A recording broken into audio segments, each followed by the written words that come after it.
Comment ça fonctionne si quelqu'un, justement, estime qu'il est victime de discrimination? Il va vous voir, puis qu'est-ce qui se passe par la suite, là? C'est quoi le processus avec vous, là, à la commission?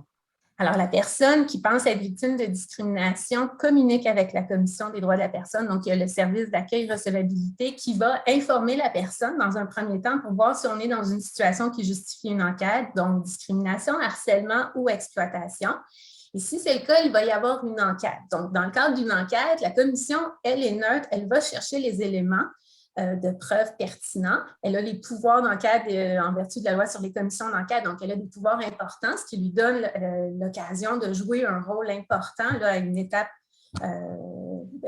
préalable au litige, si vous voulez. Donc, la commission va faire enquête, obtenir les éléments de preuve, les versions de chacune des parties. Et le mandat de la commission, qui est prévu par la Charte, c'est d'évaluer est-ce qu'il y a suffisance de preuves de discrimination, de harcèlement ou d'exploitation. Donc, c'est vraiment un fardeau qui est moindre que celui qu'on a quand on va devant le tribunal, qui est une prépondérance de preuves. Donc, la commission, elle, va faire enquête. Au terme de cette enquête, va évaluer la preuve qui est recueillie de part et d'autre, soit de la partie plaignante ou de la partie mise en cause, et va déterminer s'il y a suffisance de preuves. Si la commission estime qu'il y a suffisance de preuves, ça, c'est ce qu'on appelle le rôle de filtre de la commission qui permet d'avoir accès à un tribunal spécialisé qui est très important, qui est le tribunal des droits de la personne. Donc, pour accéder au tribunal des droits de la personne, il faut qu'il y ait eu une enquête de la commission et il faut que la commission ait conclu qu'il y avait suffisance de preuves. Ça ne veut pas dire qu'une personne qui est victime de discrimination peut juste aller au tribunal des droits de la personne. Ça, c'est faux. C'est vraiment un tribunal spécialisé. Mais si moi, je suis victime de discrimination ou d'atteinte à mes droits, je peux quand même saisir, je peux aller vous voir, porter ma cause, puis vous pouvez saisir les tribunaux de droit commun qui sont tout aussi outillés en mesure de trancher des litiges fondés sur la Charte. Là, ce n'est pas une compétence exclusive. Donc, il y a des cas où la commission va dire à des personnes, écoutez, on a fait enquête, on estime qu'il y a suffisance de preuves, vous pouvez aller devant le tribunal. Donc, elle va exercer sa discrétion de ne pas représenter.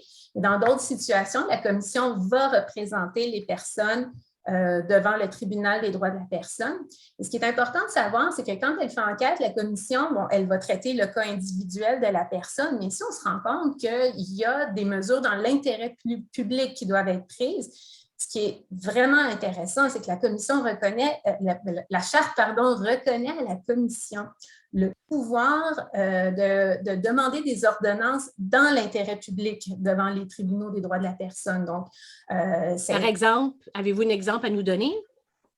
Oui, tout à fait. Donc, dans plusieurs situations, par exemple, le cas de Gaz Métro, qui était une situation de discrimination à l'embauche. Donc, on a demandé de mettre en place un programme d'accès à l'égalité en emploi, de modifier les processus d'embauche. Donc, dans plusieurs cas, on est allé devant la commission. Vous savez que si vous remplissez un questionnaire médical pré-embauche, en vertu de l'article 18.1 de la Charte, c'est de la discrimination à première vue. Donc, le simple fait, en vertu de l'article 18.1 de la Charte, que vous allez remplir un questionnaire médical pré-embauche, donc à répondre à des questions sur votre état de santé, c'est considéré par la loi être à première vue discriminatoire, se faire alors un renversement du fardeau de preuve. Et là, c'est l'employeur qui a l'obligation de venir justifier chacune des questions qu'il vous pose. Je ne vous cacherai pas que j'ai vu des questionnaires passer, c'est des bilans de santé complets. Là. Je vais rendre ça puis aller remplir une demande d'assurance vie. Là. C'était la même chose. Donc, c'était excessif.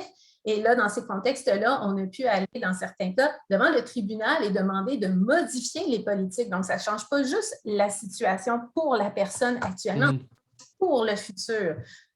Donc, ça, c'est quand même très important dans ce contexte.